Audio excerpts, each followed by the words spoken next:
Section 8C, Reenlistments and Continuation. 8.10, Selective Reenlistment Program.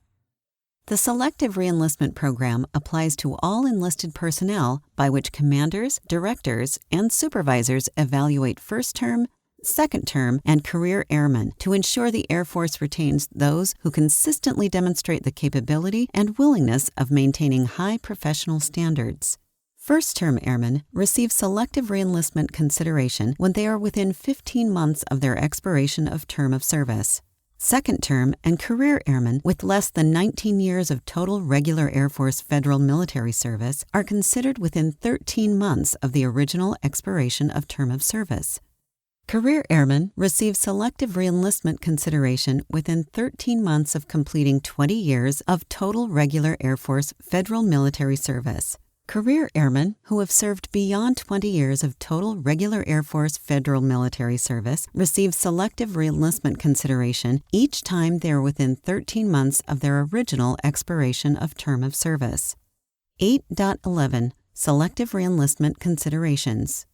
Commanders and directors consider enlisted performance report ratings, unfavorable information from any substantiated source, the airman's willingness to comply with Air Force standards, and the airman's ability, or lack thereof, to meet required training and duty performance levels when determining if a member may reenlist. Supervisors should carefully evaluate the airman's duty performance and review the airman's personnel records to include the AF Form 1137 Unfavorable Information File Summary, if applicable, before making a recommendation to unit commanders and directors concerning the airman's career potential. Non-selectee. If an airman is not selected for reenlistment, an AF Form 418 Selective Reenlistment Program Consideration for Airmen in the Regular Air Force Reserve is completed, and the airman is informed of the decision. The commander must make sure the airman understands the right to appeal the decision. The airman has up to 3 calendar days to render an appeal intent. The airman must submit the appeal to the Military Personnel Section within 10 calendar days of the date he or she renders the appeal intent on the form. The commander sends the completed form to the Military Personnel Section after the airman signs and initials the appropriate blocks. Appeal Authority.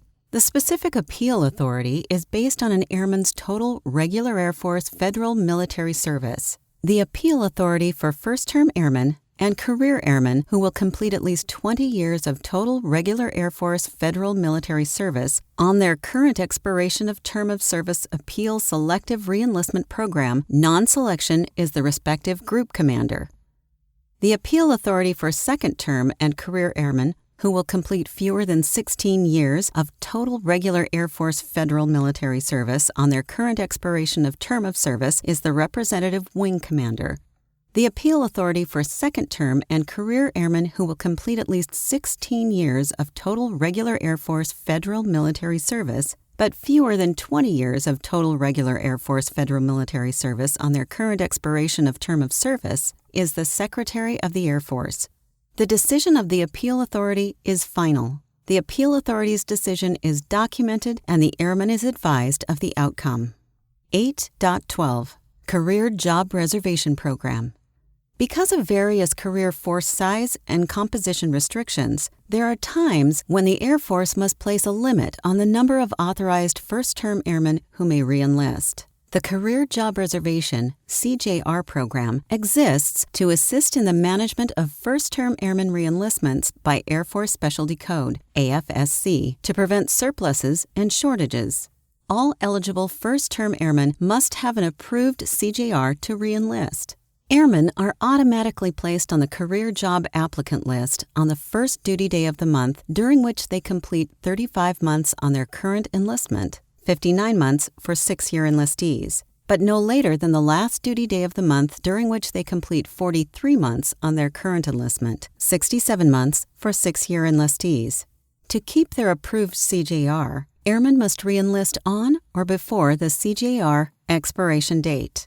When the number of CJR applicants exceeds the number of available quotas, the Air Force Personnel Center must use a rank order process to determine which airmen will receive an approved CJR. Airmen compete for a CJR in their respective initial term of enlistment group, 4-year or 6-year enlistees. Applicants are ranked using the following factors: unfavorable information file, automatic disqualifier, top 3 performance reports, current grade, projected grade, date of rank, and total regular Air Force Federal Military Service date. Applicants are placed on the Air Force-wide Career Job Applicant Waiting List when there are no CJRs available. An airman's position on the waiting list is subject to change as his or her rank order information changes or as new airmen apply. Airmen may remain on the waiting list until their 43rd month on their current enlistment, 67th month for 6-year enlistees. Note: when airmen are placed on the waiting list in their AFSC, they may request a CJR in an additionally awarded Air Force specialty if quotas are readily available and if all criteria are met. Supervisors should encourage airmen to pursue retraining into a shortage skill if a CJR is not immediately available. 8.13 Enlistment Extensions. Airmen serving on a regular Air Force enlistment may request an enlistment extension if he or she has a service-directed retainability reason and the extension is in the best interest of the Air Force. Extensions are granted in whole-month increments. For example, if the individual needs 15.5 months of retainability for an assignment, the individual must request a full 16-month extension. Voluntary extensions for all airmen are limited to a maximum of 48 months per enlistment. In the event that Air Force specialties are constrained, the Air Staff may limit first-term airman extensions to a specified period. Certain situations, such as citizenship pending, may warrant exceptions to policy. Airmen may be eligible to request an extension of enlistment to establish a date of separation at high year of tenure to separate or retire. Normally, airmen must be within 2 years of their high year of tenure before they can extend. Note: once approved, an extension has the legal effect of the enlistment agreement by extending the airman's period of obligated service. Enlistment extensions can only be canceled when the reason for the extension no longer exists, as long as the airman has not already entered into the extension. 8.14 Selective Retention Bonus.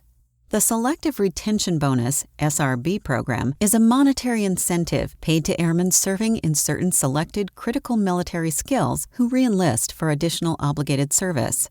The bonus is intended to encourage the reenlistment of sufficient numbers of qualified enlisted personnel in military skills with either demonstrated retention shortfalls or high training costs. Airmen in SRB skills who reenlist or extend their enlistment in the regular Air Force for at least 3 years are eligible for an SRB, provided they meet all criteria listed in AFI 36-2606, Reenlistment and Extension of Enlistment in the United States Air Force.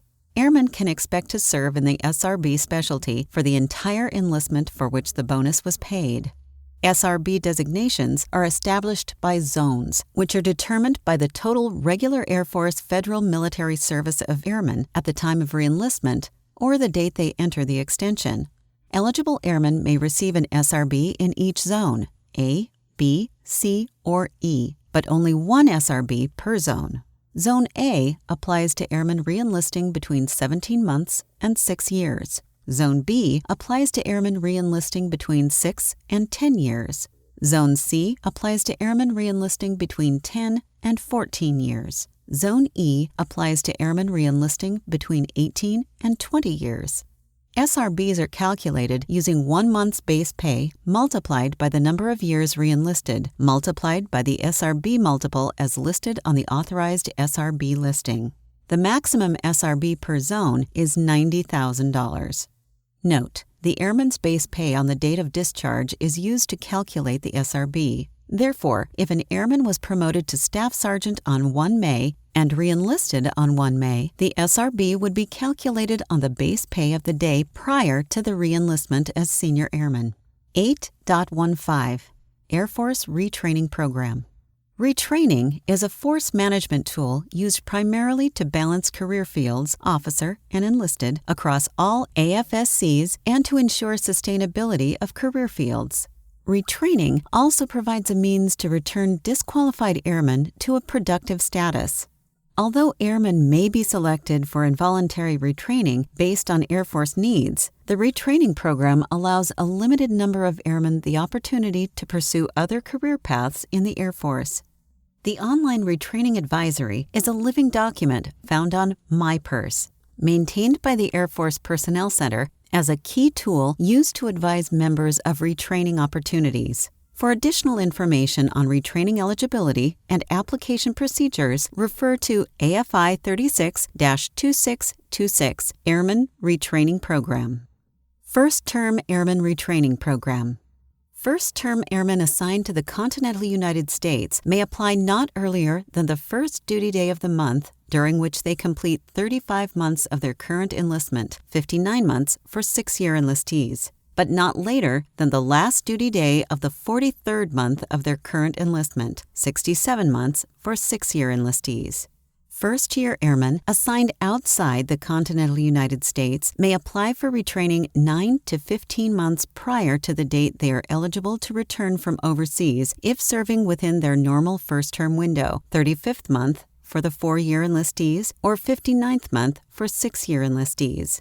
Airmen with an indefinite return from overseas date must complete the original tour length before departing for retraining. On the last day of each month, the Air Force Personnel Center selects the most eligible airmen for retraining based on quality indicators of most recent performance report rating, current grade, projected grade, previous 2 performance report ratings, date of rank, total regular Air Force Federal Military Service date, aptitude qualification examination score, electrical, mechanical, administrative, general, Air Force Enlisted Classification Directory, Part 2, Attachment 4, Additional Qualifications, and requested AFSC preferences. Non-Commissioned Officer Retraining Program. The NCO retraining program is designed to retrain second-term and career airmen from overage Air Force specialties into shortage specialties to optimize the enlisted force and to best meet current and future mission needs. Airmen processing a secondary or additional AFSC in a shortage skill may be returned to the shortage skill if in the best interest of the Air Force. Phases 1 and 2. The NCO retraining program consists of 2 phases. The objective Phase 1 is to obtain volunteer applicants from identified overage AFSCs to fill requirements in shortage specialty codes. All airmen with retraining out objectives may apply for any available specialty codes with retraining in objectives for which they qualify. During Phase 1, if sufficient applications are not received and retraining objectives for the fiscal year are not met, implementation of Phase 2 is necessary. In Phase 2, airmen will be selected for mandatory retraining based on Air Force needs to balance the force. The Master Vulnerability List is used to select airmen for mandatory retraining. 8.16 Officer Crossflow and Reclassification Programs. Tools and procedures are available to address career field manning imbalances and shape the officer force within authorized, funded end strength. The non-rated line cross-flow program addresses manning shortages and overages by conducting a cross-flow panel when needed to select the best qualified officers to fill the required vacancies. The Missiler Cross-Flow Program is a process ensuring the Nuclear and Missile Operations 13N Air Force specialty remains balanced for sustainment by cross-flowing excess officers at the 4-year point back to donor career fields. Out-of-cycle cross-flow requests, as well as initial skills training reclassification, are additional programs to ensure the balance of officer career fields.